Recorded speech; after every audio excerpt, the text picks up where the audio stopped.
whether you're traveling around to different countries, different climates, or staying in the same place, and the seasons change because the Earth has to be tilted at a 23.5 degree angle, you have to adapt, right? So sometimes it's a little bit colder, sometimes it's hotter. This episode, we're talking about what we do to acclimatize to different temperatures and seasons. Liam, you've been in Seoul for 6 winters now, so that's a lot of running experience in the pretty cold Seoul winter. Why don't you start? Yeah. So the winter, even though I was born in Canada, it's not a strength of mine dealing with the winter. And the first, I guess, reaction I had for the first couple winters, well, hey, if I don't run, I don't have to worry about running in the cold. So to be honest, that was my solution for the first few years. Just don't run. But of course, if you want to keep exercising and be healthy, it's good to get out for a bit of movement. And I've learned some tips that have helped with that and made it a bit easier. And especially this winter is particularly challenging, as I mentioned in the last episode, I was just traveling in Vietnam, where it is much hotter than in Seoul. And so actually, today I returned to Seoul, and yesterday in Vietnam it was 32 degrees in Ho Chi Minh City where I was, and suddenly there was a cold snap here in Seoul, and last night was minus 11. So within 24 hours, that's more than a 40 degree difference. So thankfully, I have a lot of those tips now. So today I was able to actually run a little bit, which was not very enjoyable, to be honest, but I did it, and that's the most important part. So what would I recommend if you want to do something like run in the cold? Um, there's a few things that have helped me. First is go slow at the beginning. I guess the word is warm up. And even though people say warm up your muscles, warm up before you exercise, I've never really thought about it as a temperature. I guess like, oh yeah, warm up, but kind of move around, loosen up is how I always thought about it. But in terms of the winter, I'd really say getting a bit warm is important, because once you start to heat up, you'll have layers and how your body reacts to all the layers will change. So you think, oh, it's really cold. I test the weather outside. It's too cold. I need to wear more layers, more layers. But after 5 minutes, then you warm up and you realize it's too hot. So you got to take them off. And not to get too sciencey, but once we start to sweat and the set evaporates, we get cold again. So if you wear more layers, you can actually get colder I don't know. if That it was a lot causes of you to sweat. science right there. I'm sorry. This You is put it in layman's terms. That but yes, learning makes the sense. basics is very, very important, I think. So for me, being interested in science in some ways has helped. So yeah, don't get too many layers right away. Mhm. Um, or some people recommend bringing layers you can easily take off. So it could be an outer layer you can tie around your waist, or if you have a place to store them, those are great. Once again, to get a bit more sciencey, is understanding that different parts of the body react and transfer heat differently. There are podcasts I've listened to that talk about this in great depth with lots more science talk. Um, but the best tips I've learned is especially the head, wearing a hat or Mhm. a toque, as we say back in Canada, can be very, very helpful to prevent heat loss in the winter, and especially covering those ears. And if you uh, don't have to worry about your physical appearance, you can grow a beard. That helps you stay warm as well. But yeah, I would say a toque or some kind of hat is very good. And next, I would definitely recommend some gloves. So in the winters in Seoul, it gets really, really cold sometimes. But even though it's cold, I have a hat, some gloves, and then shorts and a t-shirt. And people say, you're Wow. crazy. You are And crazy. ding, ding, ding. In science But terms, you're totally nuts. exactly. There's a very interesting phenomenon scientifically that I would recommend other podcasts to listen to, but it's called Palmer cooling. There's a great science podcast called the Huberman Lab Podcast, which I listen to, and they've had experts, professors come in and talk about how I guess, arteries, veins, and capillaries are different in different parts of your body. Anyways, long story short, heating your body through the palms of your hands is one of the most efficient ways to heat your body. There's some Hmm. other places like the forehead, but for me, I focus on the hands. So wear some gloves or hold something warm in my hands. So Hmm. basically, if I have like a hot pack and I put it on my arm, put it on my shoulder, put it on my chest, sure, I'll feel warm. But if I really want that heat to transfer through my body as efficiently as possible, just in the palm of my hands is one of the best places to do that. And so that's why I recommend gloves as well. And that has been very helpful for me for keeping with the cold. So heads and hands are number one. And don't wear sandals if you want to stay warm. As I've mentioned running in sandals before, and I've tried that in the winter, and it's quite cold when your toes are freezing. But those are just a couple tips off the bat. So what do you wear on your feet in the winter then? I actually wear shoes. I know it sounds a bit blasphemous coming from my experience, Hmm. um, but I do try and wear shoes. And some people do have, I guess, like winter socks that they run in. But once again, I guess too much sweat can be, especially for feet, can be a problem. If you wear really, really, I guess, thick socks and you get lots of sweat and maybe you're a bit lazy because it's cold, you don't wash properly, that can lead to fungal infections and all that stuff, and not great. So if you're cleaning, if you're maintaining your cleanliness, great, go for it. But for me, just socks is usually good enough with the shoes, of course, socks and shoes. What kind of shoes? I have lately I've been using, they're called Witten or Whiten, Whitin. I've never heard anybody say that name out loud before, but I got them on Amazon. They're cheap barefoot shoes, so they're a little bit chilly because they're kind of thin and um, not that protective in that way. But I really enjoy them, and compared to my sandals, they're much warmer. So they're still pretty minimalist. Yeah, they're very minimalist. Yeah, it's pretty. They're kind of like a Vivo barefoot feel or Zero shoes, like very similar to that, just Okay. a low budget version. And I've enjoyed them. It's been okay. And toe socks. I definitely have toe socks. Yeah.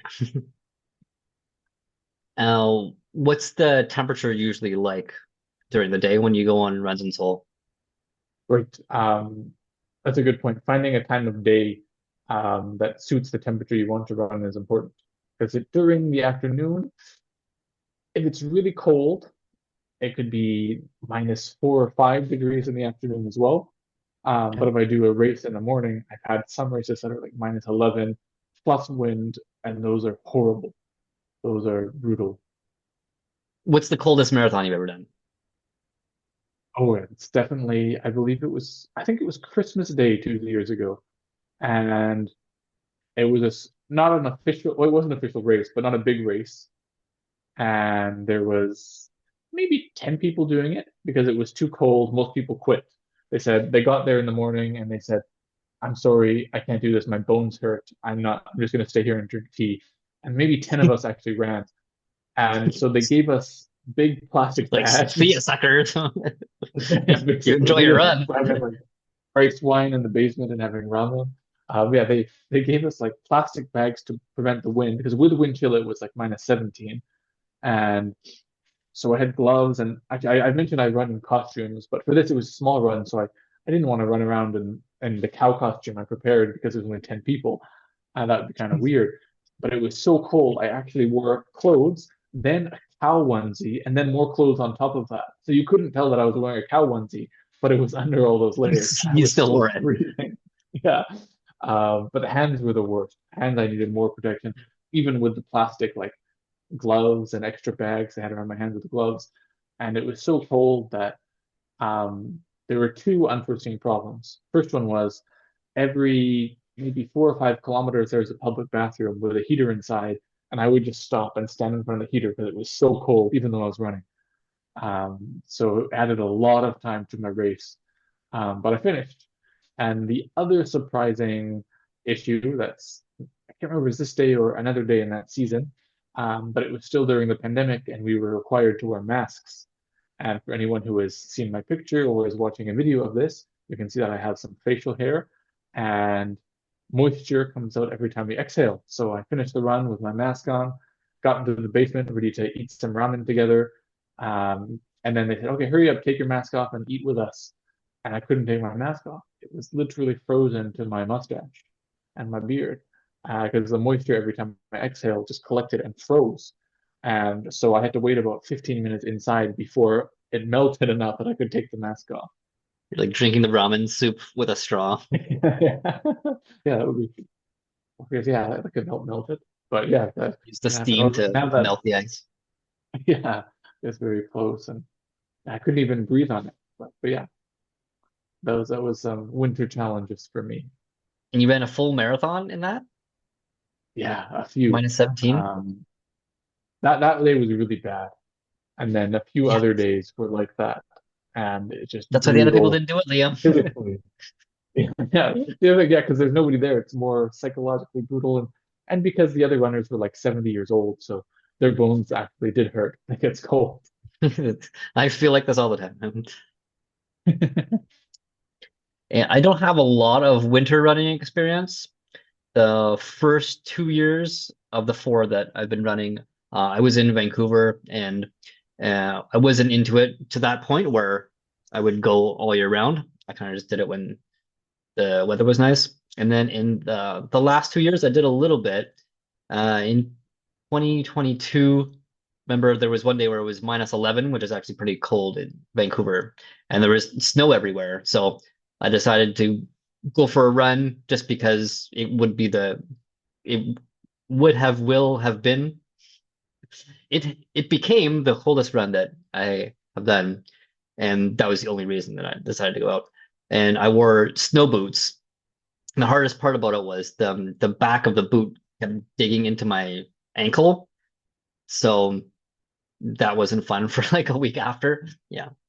And now that I'm in Beijing and not going anywhere, I've collected a little bit of winter gear and gradually started to adapt to the temperature as it drops. And I do a run at lunch where I work. And today was the coldest day so far. It was 0. Normally, I'll just wear like I got a running jacket and a pretty thin toque, and then the jacket actually has these gloves that are attached to the sleeves, and then you can stick them into the sleeves and then pull them out when you need them. So it's pretty much when you were a kid and your mom would tie your mittens to your jacket,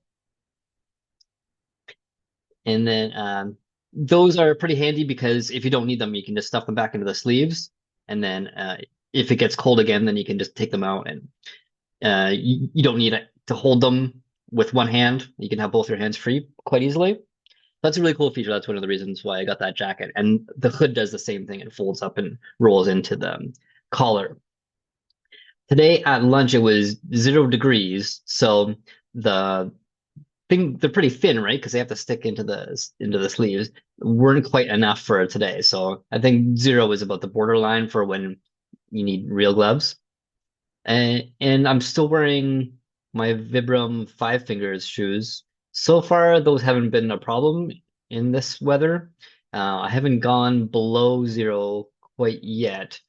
Usually I go a little bit later in the morning once the sun has been up for a while, but it's getting there. So I don't know if I'm going to need to get a different pair of shoes or maybe just some thicker toe socks. Mm. And underneath the jacket, I'll usually just wear short sleeves. So it's a pretty thin jacket, right? Just keeps the wind off you. And I'll probably need to get something thicker than that pretty soon. But so far, it hasn't been a problem. Yeah, so that's kind of what I'm wearing now. And then I have thermal pants, but the last time I wore them out, I just felt like they were too hot. So today I just wore basically like track pants, running pants, and they're pretty thin. But I find in terms of tips, once you get going, like try to get going as soon as you get outside, at least moving, right? Maybe not running, but start moving as fast as possible because uh, it'll feel really cold when you first go out, especially if you're wearing that little. But if you're wearing a lot, then it'll be really hot once you start going. So I'm trying to get the right amount of equipment, the right thickness of layers where I'm not freezing when I first start, but I don't need to take anything off and tie it around my waist or deposit it somewhere.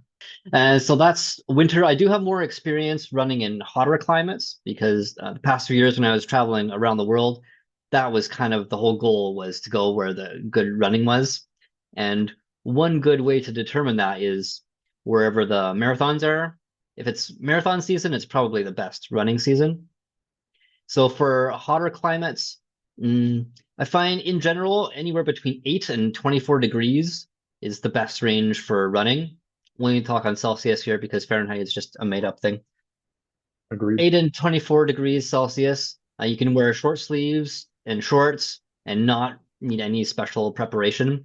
A little bit lower than that, then yeah, you can wear long sleeves, and then any lower than that, you probably need to get some special winter running equipment. And then over 24, you can go up to like 27, and then past 30, it's probably too hot to be running. But anywhere that it gets that hot, it will be much cooler in the morning. So if you go like before sunrise, between 5 and 7, and you'll be pretty safe. But definitely bring a hat, even if you don't have a bald ass head like me. You want to keep the sun off your face and neck because those are the main targets for heat stroke. And definitely hydrate. Drink lots of water before you go, and also bring water with you. You don't want to be thirsty while running, or at least have access to water. Some places like Japan, they have drink vending machines just everywhere. You'll be out in the middle of nowhere, and there'll be a bridge with a vending machine under it. So just bring a handful of coins, and you'll be fine. You don't need to actually bring water with you. But most places don't have that. In the winter, I find you don't really need to drink as much because you don't sweat as much. But if it's somewhere in a subtropical or tropical climate, then avoid heat stroke as much as possible. And if you feel like you're starting to get kind of queasy, then that's a sign that heat stroke is starting to set in. So probably cut the run short and don't be afraid to have to do that because heat stroke is not fun. And it's better just to end the run rather than to risk it. And I'll also bring something to put around my neck. So I'll have like a neck tube. And some people wear the sun sleeves on their arms. I don't usually get burned on my arms, so I don't need those. And one time I did something really stupid where I was in Boracay, Philippines, and it's all beach there, right? So I decided to run a full solo marathon on the beach barefoot, and Oh I got yeah. the worst sunburn of my life on the tops of my feet because duh, you have to cover the tops of your feet. So in retrospect, everything is obvious, and I should have worn barefoot shoes or at least put something on the tops of my feet if I still wanted to go barefoot. But yeah, I had these blisters on my feet that were so bad that I couldn't stand for more than 5 seconds. And I was at an Airbnb. Fortunately, a friend of mine was in town, and she would like take care of me basically because I couldn't do anything, right? Like I couldn't go out to get food because I couldn't stand. And then the blisters were just like I don't know how much grotesque detail I want to go into, but yeah, they were really gross. And that's what blisters are for, right? Like they're full of uh pus that helps you heal. And I was putting aloe vera gel on them for a few days, but yeah, it made my life really really hard for 2 or 3 days. I couldn't get around, and I really regretted that decision. Yeah, so don't run barefoot for more than I don't know half an hour or an hour or so. Liam, have you done a lot of running in hot weather?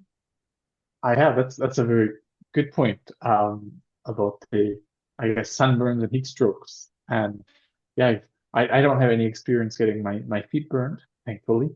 But yeah, that I definitely agree that the length of your run is very important. I guess because, like you said, if you're doing a short run, it's probably fine. But as your story clearly shows, if you're doing a long run without skin protection, then that can be painful for a few more days.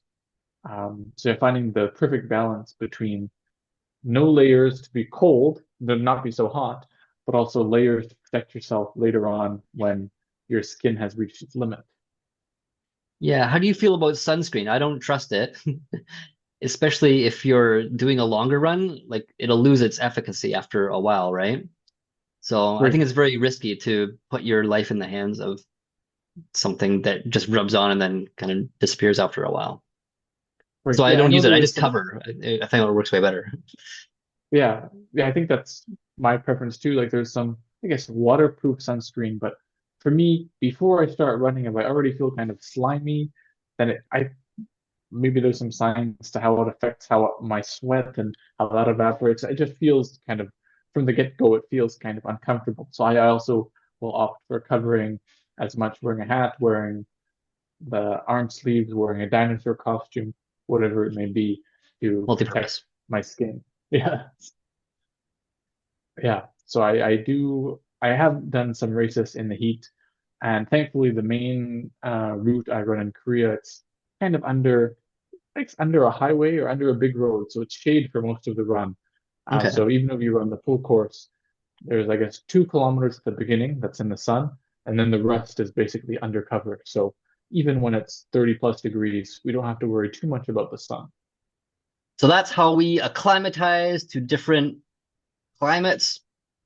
Today's episode was brought to you by aloe vera gel and plastic bags on your hands. And we'd like to give a big thanks to our sponsor, Grenadine Vitamins. Hmm? It's a company that does not exist. And as far as I know, I've never heard that name before. But if someone does make a company with the name Grenadine Vitamins, feel free to give us a sponsor. Sounds totally real to me.